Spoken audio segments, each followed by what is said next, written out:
Welcome to the Play Big Queen podcast. This is for the woman ready to lead with power, move with confidence, and own your play big self.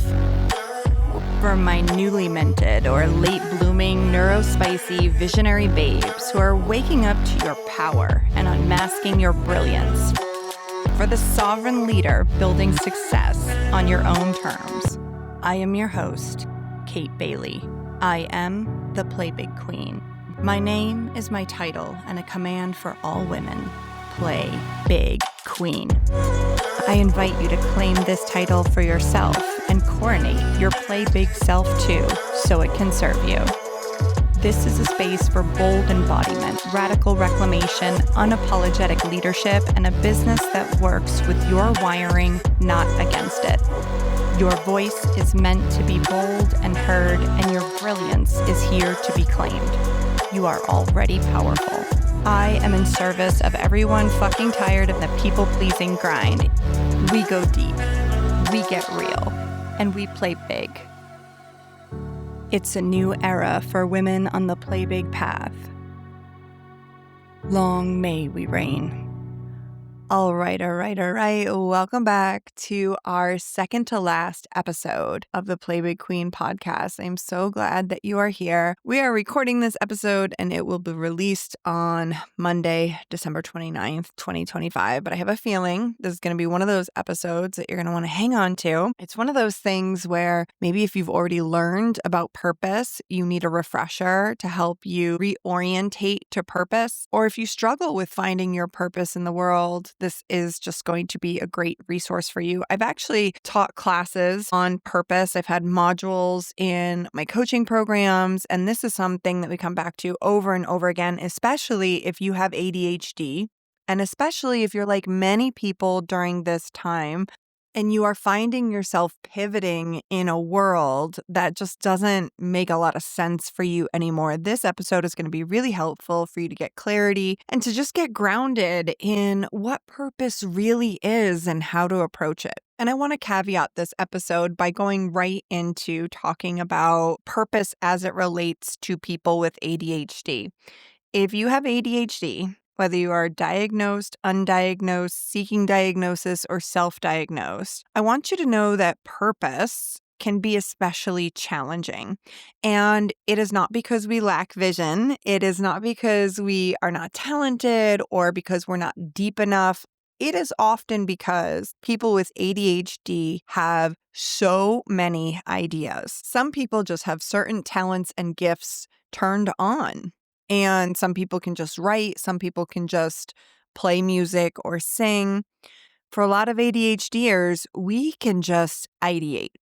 And that comes from our ability to make seemingly unrelated connections across multiple different topics, subjects, industries all the time. You see possibilities everywhere. You could feel stimulated or called to put your attention on many things at once. Your imagination is a beautiful gift, but sometimes we struggle with containment. But when we're talking about purpose and being someone with ADHD who's thinking about your purpose, it is very common for us to have the idea faucet turned on. You can get like waves of inspiration that often feel like really intense. It can feel urgent. It can feel electric. And if we're in a scarcity mindset a lot of the time, it can feel like we have to do this now, right? Like that this is our idea. It's come to us. We have to do the thing now. And it's so brilliant that it should be done. But like, I want to invite you into this abundance mindset around ideas. Like you're always going to have a ton of ideas. They're always going to be brilliant. And it's kind of like a buffet that you get to choose from that's just always there for you, right? This is not a fluke. This is something you can do. And learning how to apply that in either a career or a business or purpose can take some time and can take some contemplation and some internal reflection. Because if we don't take that time, often what will happen is it becomes too much. That's one of the major challenges with ADHD is that the faucet is turned all the way on, all the stimulus is coming in, but we don't actually have a system that allows us to filter the attention or to prioritize, right? ADHD often even if you're labeled with the diagnostic criteria of being inattentive, a lot of the time ADHD is a problem of focus, not attention. It's like we have attention on too many things at once and we can't filter and funnel our attention into a specific place. And that can be really challenging when thinking about like what direction you go in life or what is your purpose. And what happens then is a lot of overwhelm. Suddenly it becomes too much. You start to freeze, maybe even doubt yourself, and you start asking like, which direction is the right direction? Like, what if I pick the wrong thing? And what if I waste time? So instead of choosing, what can tend to happen is we can stay stuck in our head in this like analysis paralysis, and we start to freeze, and then we don't go anywhere. And so when we start talking about purpose in this episode, something I want you to keep in mind is that contemplation is important and we have to reflect and look at it, but we can't stay in that contemplation mode. Then it kind of like morphs into rumination, right? ADHD brains are really not designed to find purpose through prolonged contemplation. We will just go down rabbit hole after rabbit hole. Like we find our purpose through action, through movement. A lot of the time, clarity doesn't come before we take action. And the reason for that is when you start interacting with your environment, there are going to be some things that stimulate you and some things that you feel like you can do forever. And more often than not, there are going to be a lot of things where after you play with it or you're in action around it for a little while, you're going to feel like you can just move right on to the next thing. And so, yes, we need contemplation. We need to evaluate our skills, but at some point, we have to get into experimentation and start to see like where are the trade-offs that we can live with? Because in every job, every area of life, even if it's creating your dream job, there's always going to be some sort of trade-off that you're going to have to live with. When I used to coach in EMS, I used to tell my students this, like, nobody is exempt from eating a shit sandwich in their life. It's just a matter of which flavor of shit sandwich you would like to eat for the rest of your life, right? So like, say for example, you get into an industry and you're really not a fan of like industry best practices, but maybe you're really lit up around the cause that being in that industry allows you to serve. So like for me, there are certain shit sandwiches I will eat because I'm really stimulated and hyped up around certain causes. Some of those causes are women's empowerment, neurodiversity inclusion and accessibility, women's erotic reclamations. So like in any one of those given areas, leadership, entrepreneurship, business, I can make a few trade-offs knowing that I'm always going to be stimulated and lit up by certain qualities that either a job, a business, or a purpose is going to give me. You won't really know that until you get into action around it. Like you can contemplate it, you can guess, and you can be like, oh yeah, I think I'm going to love this. And then you get there and you're like, actually, this is not for me. That happens a lot if you have ADHD. That's why we have lots of diverse work histories. But I think the worst thing that you can do is wait to feel certain before you begin exploring your purpose. Because for a lot of neurodivergent people, whether you have ADHD or not, certainty is a byproduct. It is not a prerequisite. When you are overwhelmed by ideas, again, it doesn't mean you're unfocused. It means you're highly creative with kind of like a low tolerance for friction. And so the goal is not to choose the perfect idea. The goal is to choose one thing that you can move on now. And that brings me to what I want to talk about really in this episode. So I think it's important to have a healthy mindset around purpose when you go into it.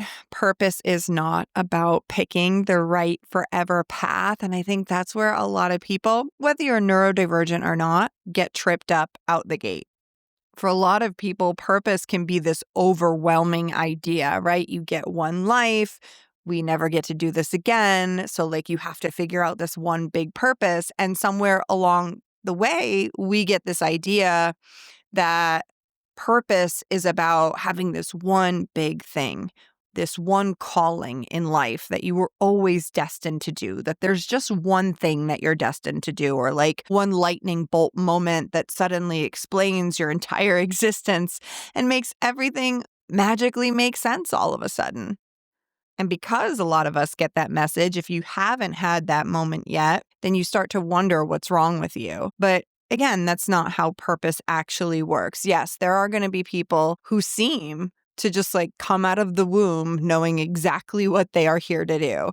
That kid that has the perfect pitch, the artist, everyone can see their talent in them immediately, or the dancer who just like moves like they were born with rhythm, completely perfect and intact. But like even then, those gifts still have to be acknowledged. They have to be resourced and nurtured. They have to be protected and developed. And honestly, those cases are really the exception. Many of us, most of us, have to, because of like a capitalistic and patriarchal society, many of us have to kind of like bury our gifts in the beginning in order to focus on survival. We are raised inside these systems that reward compliance and predictability and safety. Go to school, take the test, talk to the guidance counselor, pick something realistic is like the message that we get growing up.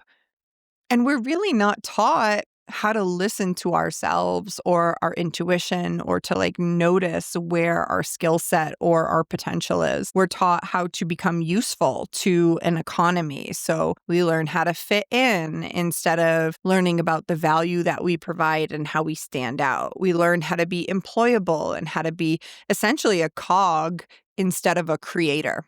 And then we wonder why something feels off. Like you start to feel it when you feel burned out. For a lot of people who work the 9 to 5, that's when the Sunday night dread starts to kick in before your work week. When you're like doing everything right and your soul or your spirit still feels heavy anyway. That feeling is really about misalignment. And most of us were taught and conditioned to make decisions that feel safe. And safe doesn't necessarily mean bad, but it does mean that we calibrated to what society wanted, what our family approved of, what made other people comfortable, and what other people's idea of success was, whether that's a family with 2 kids and a picket fence or getting married by a certain age. There's lots of ideas of what it means to be in your purpose and safe and successful that might not line up with what actually makes us feel safe, successful, and in our purpose if we took some time to think about it. I think it's really quite tragic that nowhere along the lines of growing up are we really taught to ask, what brings me pleasure? What lights me up? What do I lose track of time with when I'm doing it, right? And I'm not talking about like having fun, getting drunk or something like that. Like what are you so in your joy around that it actually makes you lose track of time? And then also asking yourself the question, like, what have I always done throughout my life, even when no one was watching? For me, I have always been a writer. I have always been someone who was talking and speaking and like breaking down complex ideas to people. I was always a designer. I was always a creator. Like there were just things that I always did. I was always teaching. I was always coaching. I was always like starting up businesses, right? Like, but what happens is we learn to abandon those things early in life, especially if we don't have someone who could see that that needs to be nurtured. And honestly, that's a shadow that I grappled with for a lot of years. Like my parents had some information that I was gifted. They didn't have all the information around my challenges in school. And there were things that I totally wish I could nurture earlier or had the resources or had someone to see me in that. But then again, my life wouldn't be what it is if I didn't have the journey that I've had, right? But a lot of the time we get the message, whether it's through family or society, that things like art doesn't pay or that writing is unrealistic or that singing is just a long shot. And so we start to get this message that only a few people can make it and that I'm not that person.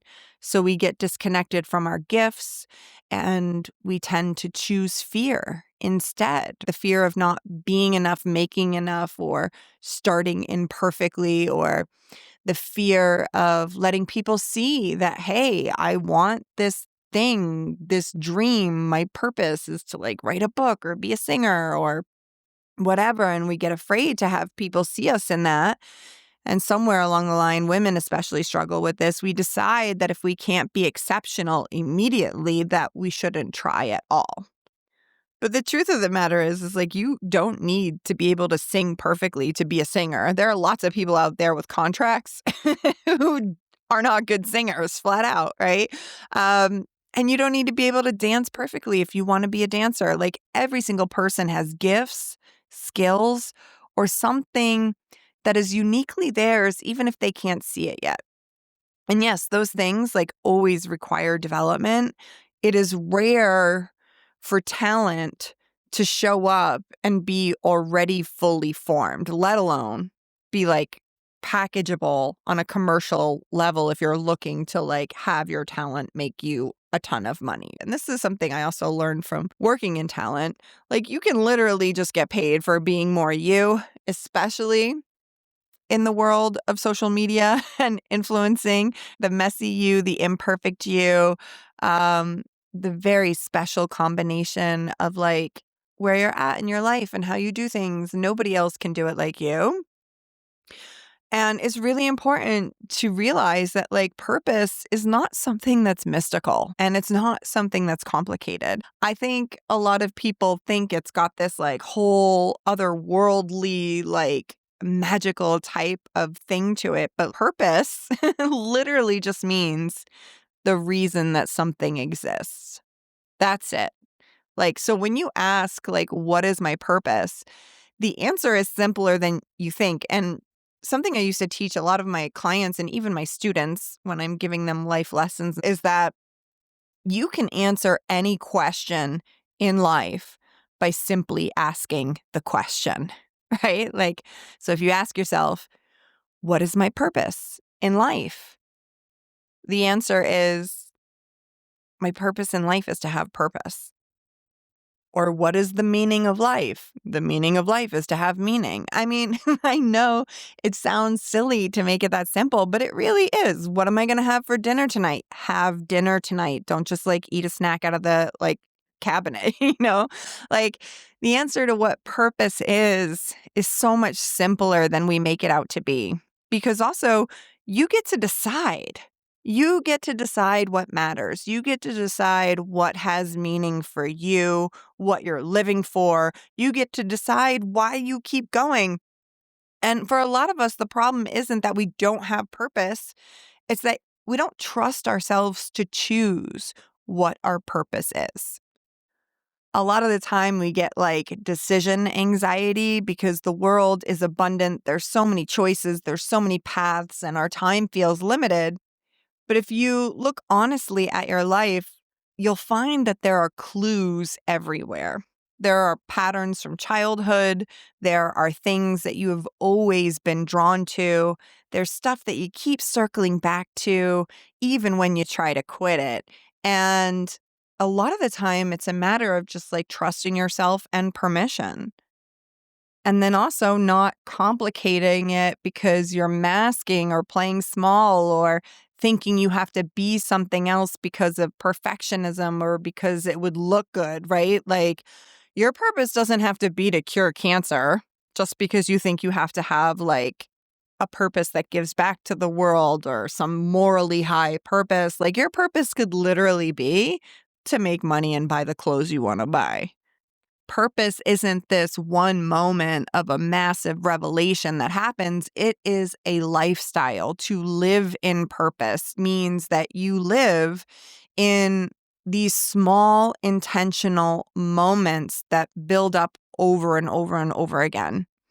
And when we don't live that way, what happens is we become reactive. We're not being intentional about what we want, and we deny ourselves what we really want and who we really are, and we fight it.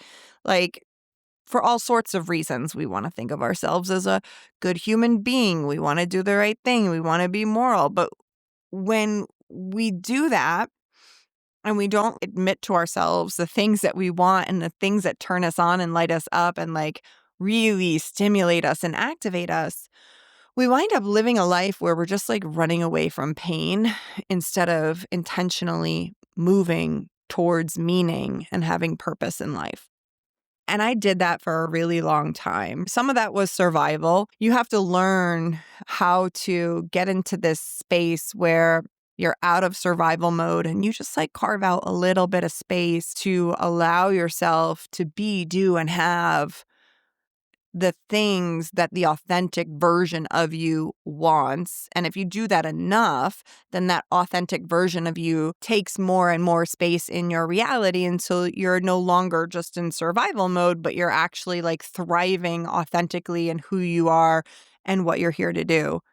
But for a while, I was just making choices based on survival and conditioning. Like I took a corporate job because I wanted to look responsible. I wanted to have health care. I wanted to have a big fat salary and all the benefits. And it was great for a while, but like I didn't choose a corporate job because it was right for me. I chose it because I got lost in the idea of what it means to be a responsible adult. And that idea was not something that I ever contemplated if it was right for me. I never practiced discernment. I just adopted it and like got into the system. And that's what I had to do according to someone who didn't think for themselves, right? I stayed in relationships because I didn't want to be alone.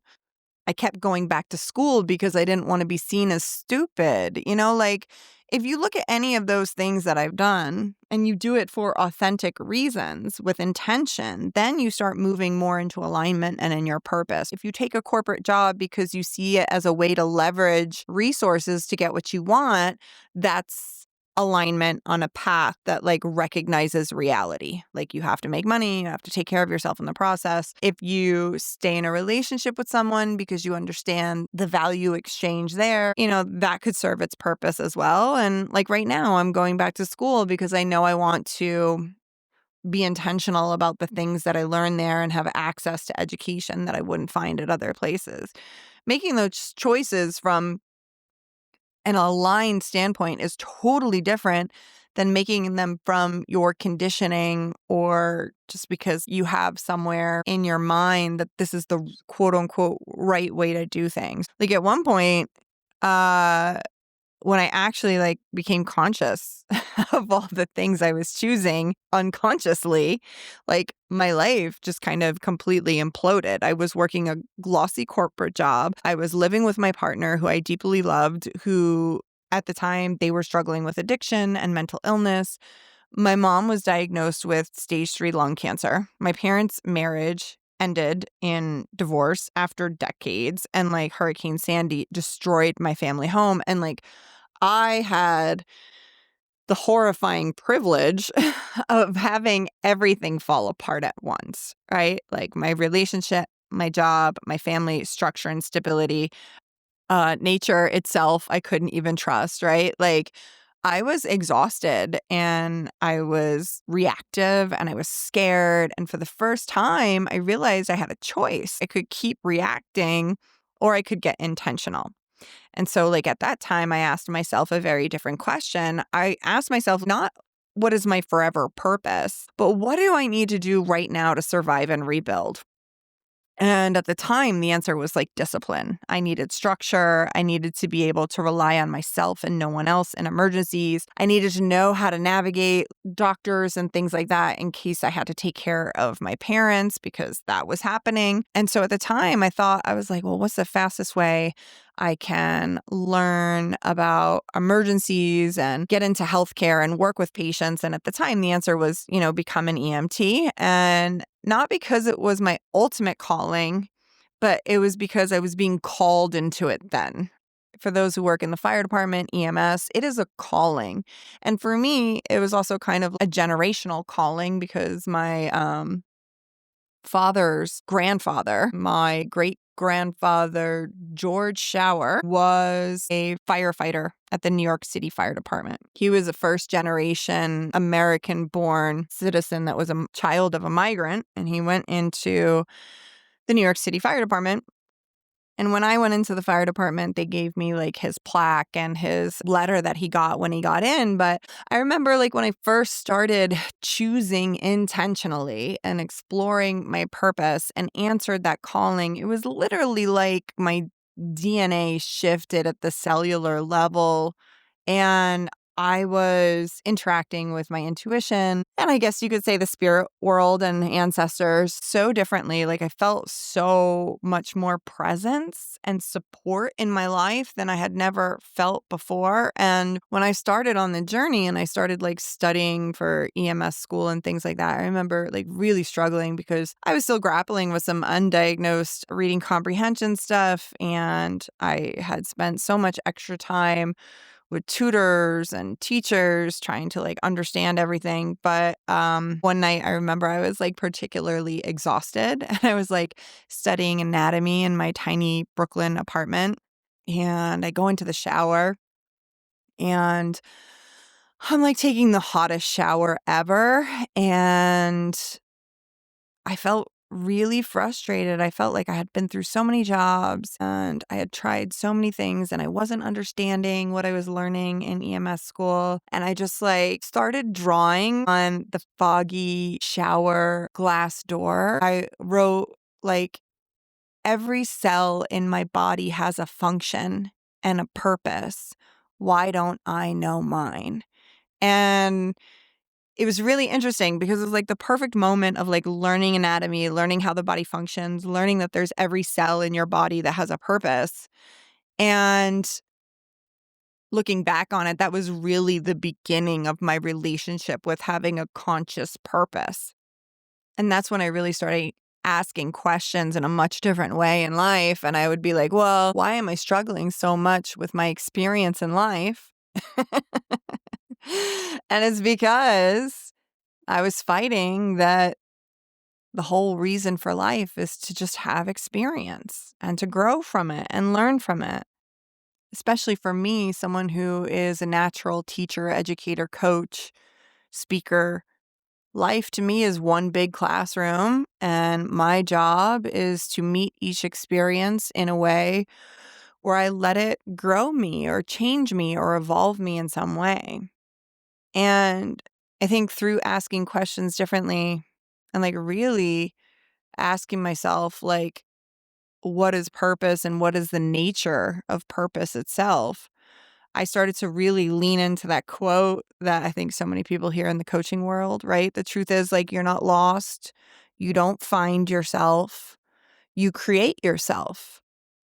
And a lot of us don't even realize that our purpose is already here. It pissed me off so much when other people said, like, you already have everything you need within you. But it's true, right? Like, you have inside you your gifts, your desires, your patterns, and all of those things point to what feels good for you to be doing in life. When we're really feeling good about the work that we do in the world, it's because we have a certain amount of skill in doing it. We have a certain amount of talent, and the result of it gives us a certain amount of satisfaction. That's really what it comes down to, right? Like, purpose is about intention, it's about meaning, and it's about how you serve. And your purpose changes depending on what season you're in. Like, we have many purposes over a lifetime. It's very similar in the way that boundaries work as well. Boundaries are based on your values, and your values change depending on what season you're in. And so, if you're in a season where, say, you just had a baby or you're growing your family, like your values are going to be security, safety, and family, and like maybe teaching your children about the world. But maybe you get your support systems in place. And when they're 5 or 6, maybe you decide it's a season where you go all in on the things that you want to do for work or career. Or maybe you want to have some exciting adventure through the erotic, right? Like, there are seasons for different purposes. You cannot physically be doing everything at once. And I think that's the biggest struggle when you have ADHD is learning how to filter and wanting to do everything at once and being stimulated. But there are seasons for growth. There are seasons for creation. And there are seasons for care. pressure to find the one thing that is their purpose is what keeps people stuck. When you live intentionally, clarity comes after action. So if you're like, I intend to make healthy choices, I intend to get financially stable, I intend to explore what brings me pleasure or mature with my partner in our relationship and how we do love in the world. When you decide on what you're going to focus on and where you're going to go, and you pursue that in action, that's when clarity starts coming around what your purpose is. There's a really good example of this that I like to share. It's this idea of like driving your car down the road at night and your headlights are on. You can only see about 10 feet in front of you at a time with your lights on a really dark road or however many feet you can see in front of you. But what you can see is enough to navigate where you want to go. So say that you're driving and you want to go to Vegas and you've never been to Vegas, but you know you want to go there. And so you get on the road and you start driving and you follow signs that say like west. And so you start going west and you see more signs that says, okay, this is how you go towards Nevada. And then you see some signs that say, okay, this is where you go to Vegas. And along the way, detours happen, delays happen, like maybe you pop a tire, you could lose confidence in your ability to drive. Certain paths will probably reject you. And in that process, if you hold on to the idea that you know that you are going to Vegas, nothing is going to stop you from getting where you want to go, right? Along the way, like something might not happen exactly as you expect. It might not go off in the way that you want. The delivery of your desires doesn't always come as we expect. In fact, so often it's the exact opposite. But if you can allow yourself to grow on the way there, that whole process of adapting and taking detours and getting delayed and redeciding anyways that this is what you want, this all is part of what prepares you to actually have and hold the thing that you say you want, or to really be in your purpose in life.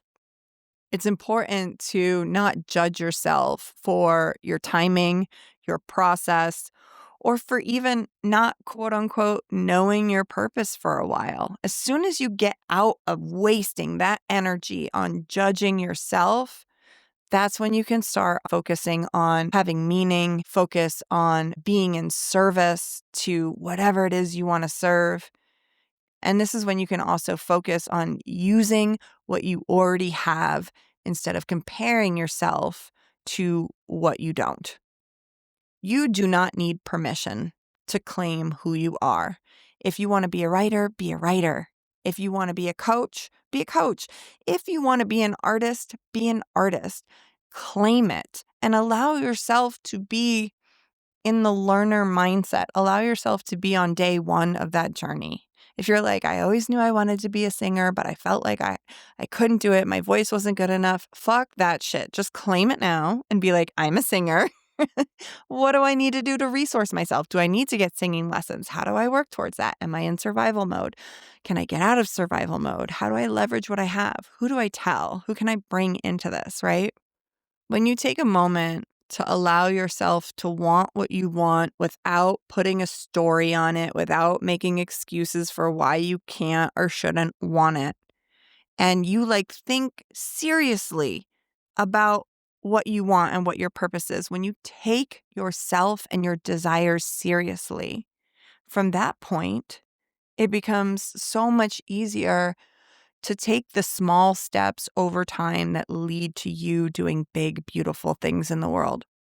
Purpose is about what you have to give and how it feels good to give it. Purpose is about love. It's about service.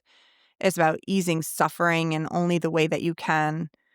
It's really interesting because I'm interested in sharing my point of view through fashion and beauty and becoming more skilled at learning how to do that. And providing beauty and joy is a service and it is love and it is for many people, going to ease suffering in a lot of ways when you share the gift that you want to give people in the way that only you can do it.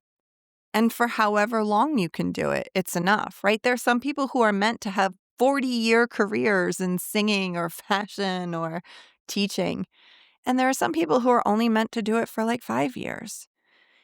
If you stop judging yourself for how long you are in any given purpose or profession, and you really just start getting intentional about what you want, why you want it, and develop your skills around it, when you stop forcing it and you allow yourself to strike that balance between doing what you need to survive and allowing you to do what makes you feel alive. When you take action on inspiration, things become very clear and very simple. So be gentle with yourself, stay open, keep choosing to have meaning and purpose for today. You don't need to have it for a full lifetime. Just choose your purpose today and take it one day at a time. And remember to take a moment to breathe and remind yourself, you are not behind. You are not lost. You don't need to be found. You are on the road, driving to the next place that you know that you want to go. And it's enough. And you got this. And you will get to where you want to go as long as you decide that you want to keep going there. And if you decide you want a different destination, then you get to choose that too, because newsflash, babe, it's your life, your reality. You get to do whatever the fuck you want, as long as it truly makes you feel good and happy and healthy and successful on your terms.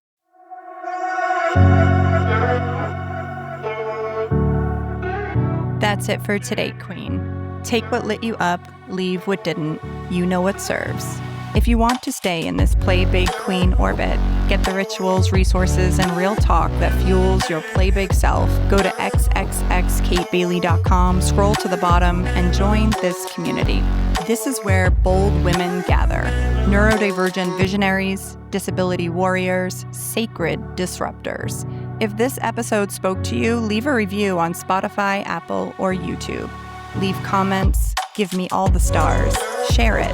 That's how we create change that ripples and how this podcast gets out to more people who need it. If you're ready to work together to make your Play Big self not just a vision, but a reality that you embody, then head to xxxkatebailey.com, go to the Work with Kate section, and join in on a program that feels right for you. Or tag me on socials and tell me a moment that truly served you from this episode. Until next time, remember to honor your own timing, value your own unique way, and most of all, when you come face to face with your boldest desires, trust your brilliance and play big, Queen.